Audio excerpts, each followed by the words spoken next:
Psychologists of Reddit, have you ever been genuinely scared by a patient before? What's your story?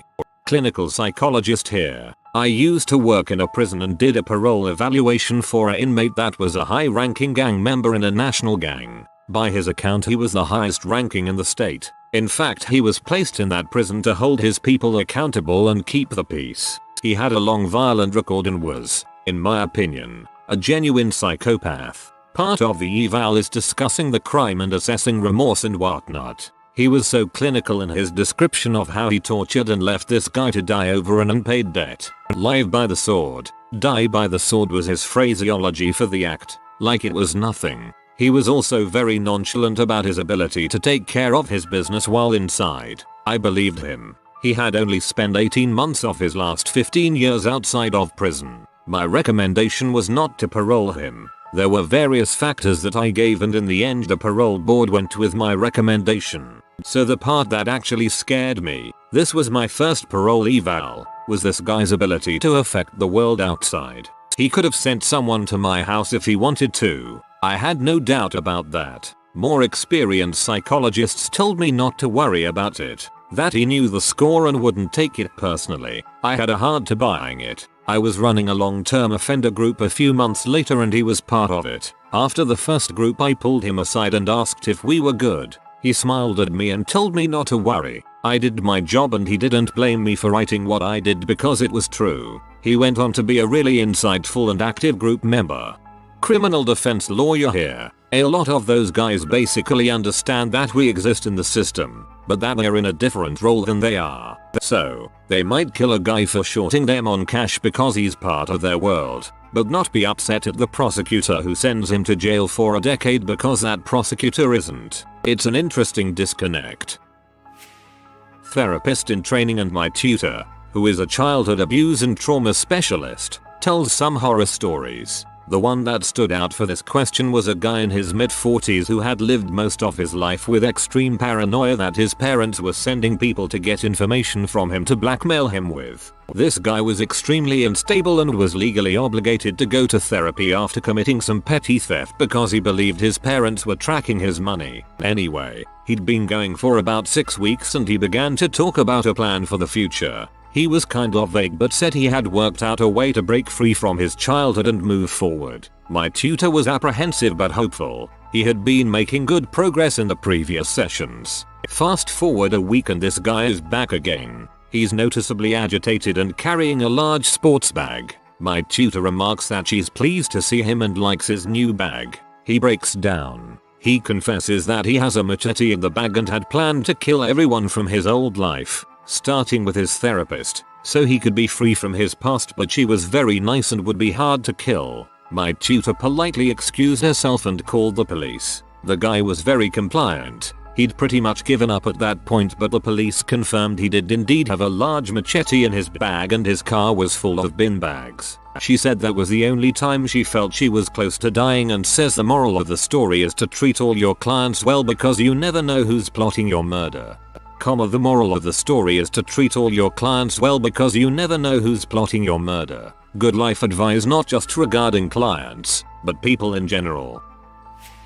Once when I was a medical student, I was asked to see a patient in the psychiatric unit of the emergency room. I walked in with my short white coat and clipboard and asked the guy what brought him in today and what was wrong. He looked me dead in the eyes with foamy saliva dribbling from the corner of his mouth and a strange smell in the air and said, "The devil told me to kill you and kill myself." He was sweaty and his eyes were bloodshot and his whiffer beater had dark, red-brown stains on it. The door was behind him and I wasn't sure I could make it there before something bad happened. No idea if he had a weapon on him. Was afraid of calling loudly for help. I was in a quiet corner of the air and I felt like I would have had to yell to get attention and I didn't want to startle him. I stayed there for a half hour and asked him more questions. Slipped out when he started to look sleepy. First thing I was taught when doing psych rounds: never let a patient get between you and the door.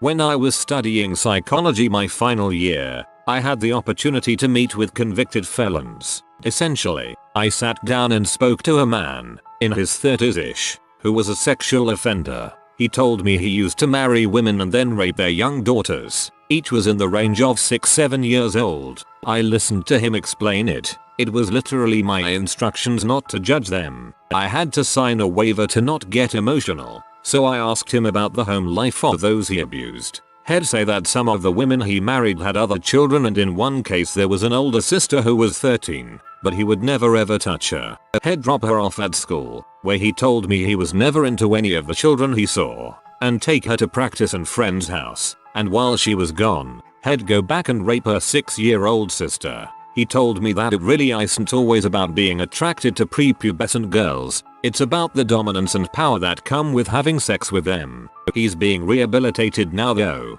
Weird part was that I wasn't sure if he was acting remorseful. BC if he was. He is amazing at it. He was just very open to my questions and expressed regret, and I almost believed him. However, when I met a man who was convicted of child P, his I feel terrible-s were transparent and so full of crap it was disgusting. My professors warned me about manipulation, so that was easy to catch on to, but with the previous guy, he was either an impeccable liar and manipulator, or he genuinely wanted to get better. Crazy.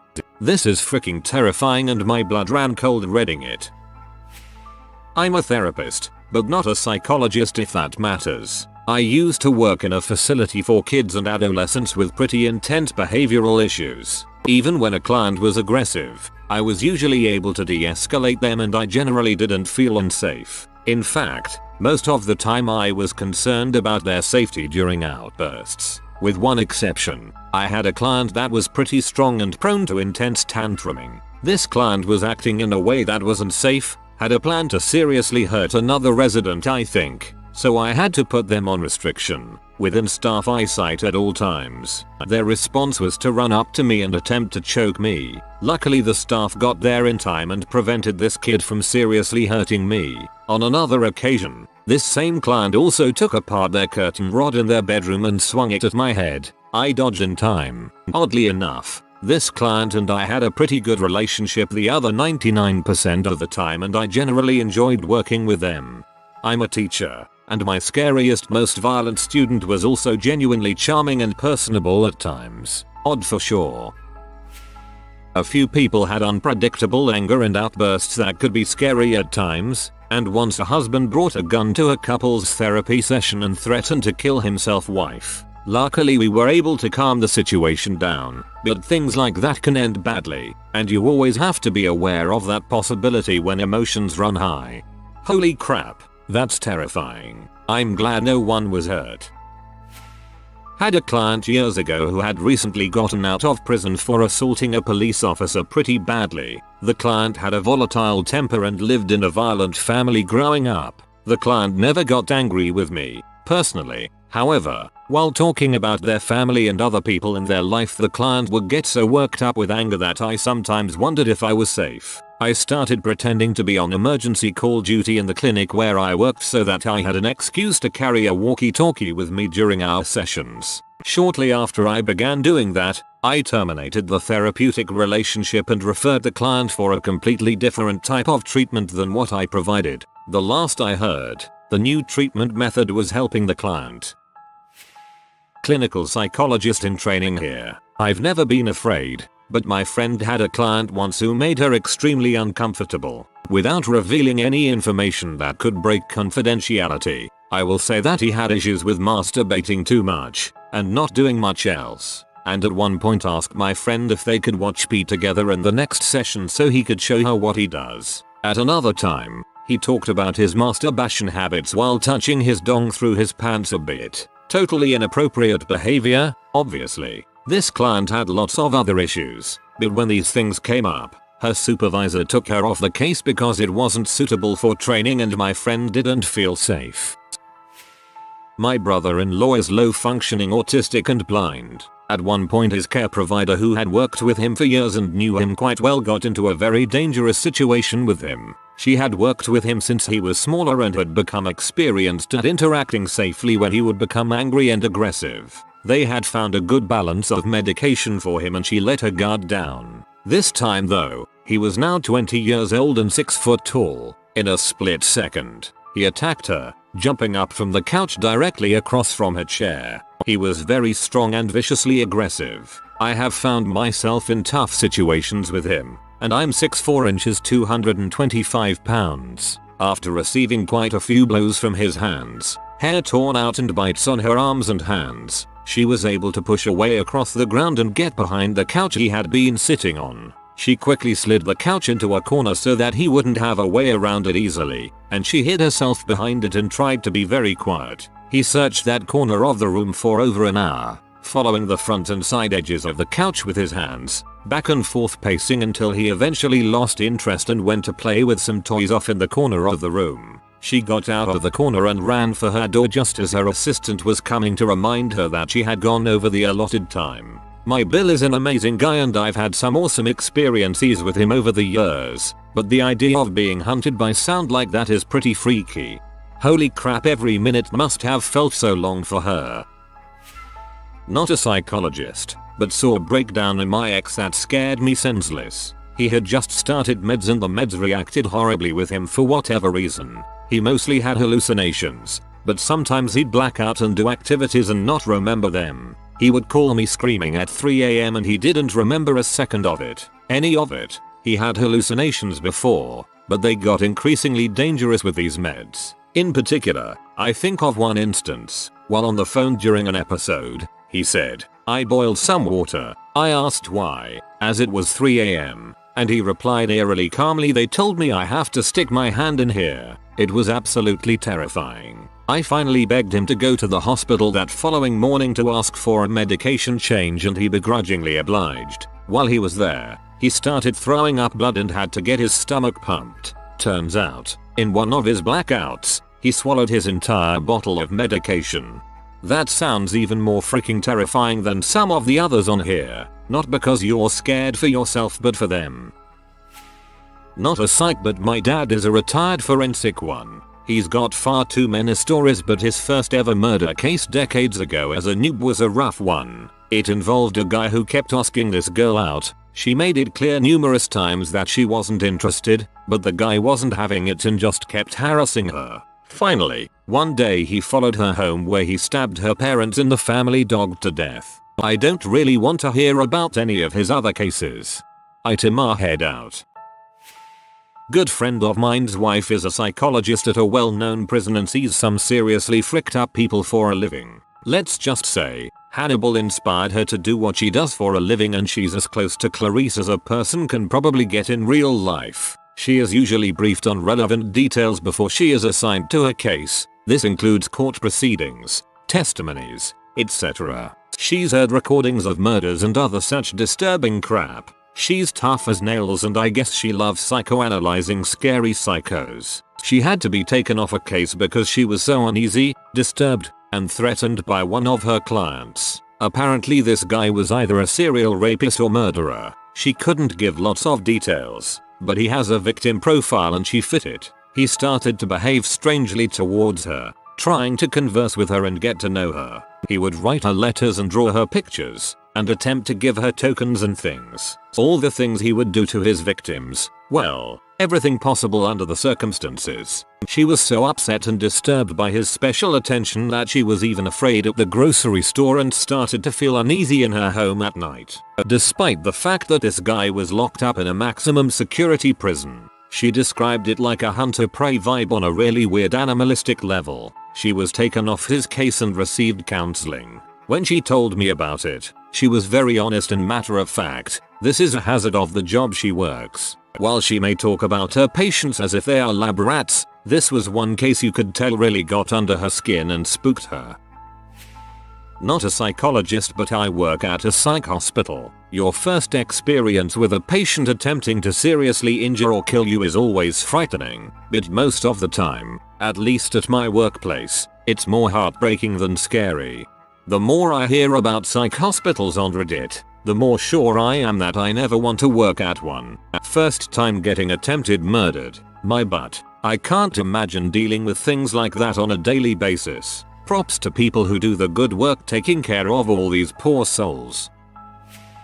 I'm not a psychologist, but I have 2 psych degrees and have been in and out of psychiatric wards since my late teens. For 14 years I worked with adults with developmental disabilities. So, as you can imagine, I've seen my fair share of frightening behavior, but nothing scared me more than nannying for a 5-year-old boy with autism and a mood disorder. He had just been released from the hospital where he had stayed for a month to get acclimated to behavioral meds. But in the short 2 weeks I nannied for him, I feared for my life. He would kick, bite, scratch, hit, spit, come after me with knives, punch cars, scream loud enough for neighbors to think he was being abused, and destroyed his mother's picture-perfect apartment. And when I tried to tell his mom that he needed more help than a babysitter could give him, she fired me saying I was wrong and that he just needs someone more attentive. Complete denial.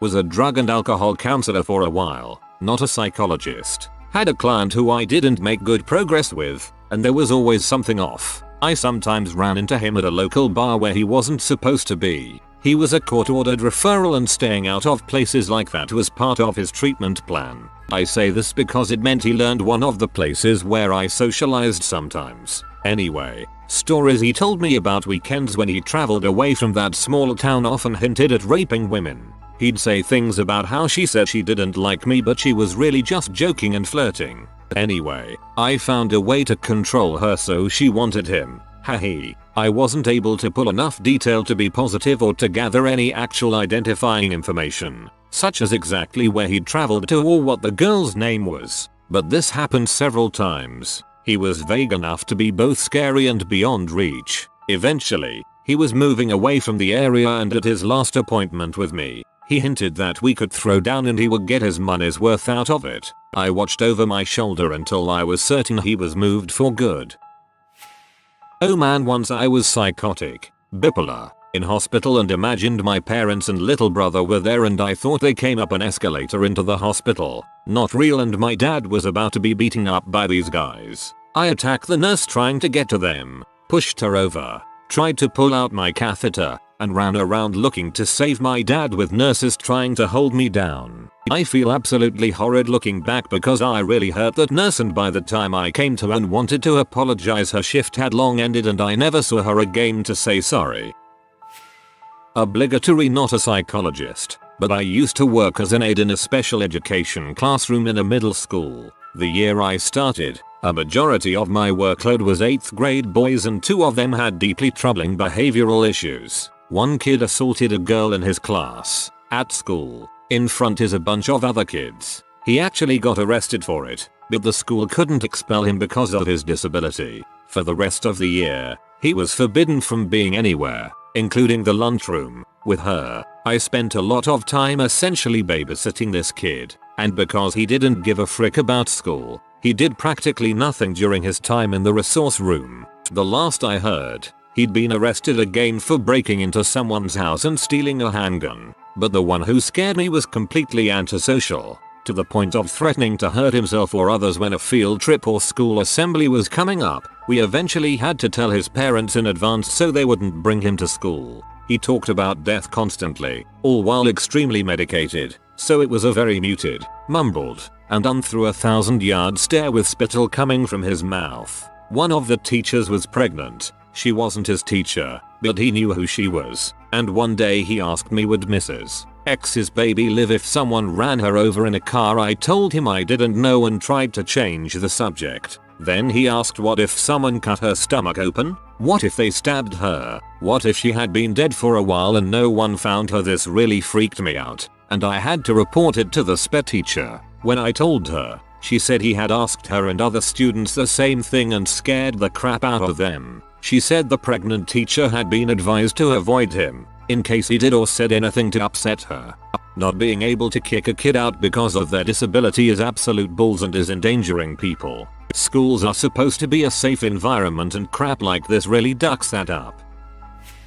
Not a psych, but I worked with parolees for a while as my first job. There was one guy that still sends shivers up my spine whenever I think about him. He came in straight from court and sometimes we didn't receive the details of the offenses before we met with them. This was one of those times. I called him into the office and started going through his paperwork, rules and restrictions of his order, how often he had to report, etc. He started requesting a male officer and stated that he hated females and got along better with men because they understood him. At this point, I still didn't know what he had done to be on parole and he did not want to disclose anything. He spent about 30 minutes talking about how he was the victim of the crime and that females had it out for him. He was very hostile and kept looking at me with a disgusted look and sat with his arms crossed. The paperwork finally came through about an hour into the meeting. He was on for some very serious and disgusting offenses against females. I then let him know that I had received the paperwork and asked him to discuss what had happened. We were asked to get their version of events.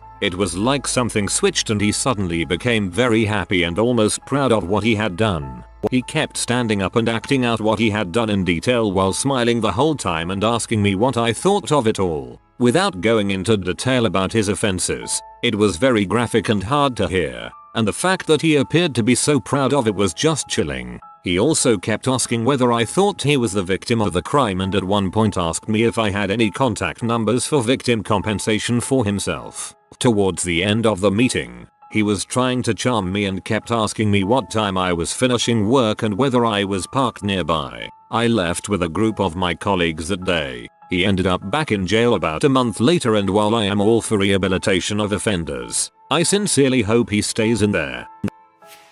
I am a farm worker. The grandson of the guy I worked for was off the charts crazy. The grandparents couldn't control him. They bought him a .22 rifle. It had a trigger lock. They gave him the key and some ammunition. I locked it away because he was 6 years old. He threatened to shoot me, so I put him in timeout. He crapped on the floor and laughed like a crazy butthole. I came to find out it was his sister's rifle I took away, because a few hours later he came outside with his rifle trigger lock off, bolt-in and ammunition in his pocket to kill me for taking away his sister's gun. Every day I had to deal with something like this. I have seen other workers chasing this 6-year-old kid with hammers. He was batshit crazy. I have many stories about that year. I warned him to stop playing on the roof of a tractor, he would get hurt, and I am not there to watch that bulls. He starts to get down and just seemed to flop down on purpose. Landed stomach first on the back of the tractor. It would have hurt so bad. He cried for about 20 seconds, then cackled with laughter. He probably broke ribs and I saw massive bruises on his stomach when he lifted his shirt to check for cuts. I watched him kill baby chickens by first saying how cute and petting them, then standing on them. He tortured the farm dog to the point it growled when he went near, and at one point I actually had to stop the dog from killing him. It had him by the back of the neck and was chomping down. He was crying, then burst into laughter. I can't speak enough about this kid to convey the frustration he would cause. He scared me, and I was on a farm where aggressive black Angus bulls were a daily thing. Everyone hated that kid and I am relieved I am not around him anymore. He's coming your way, psychologists. That is a freaking serial killer in the making. It always starts with animal torture because of how vulnerable they are. If you are new to the channel, you can subscribe. I publish new videos every day. Until then, check another video.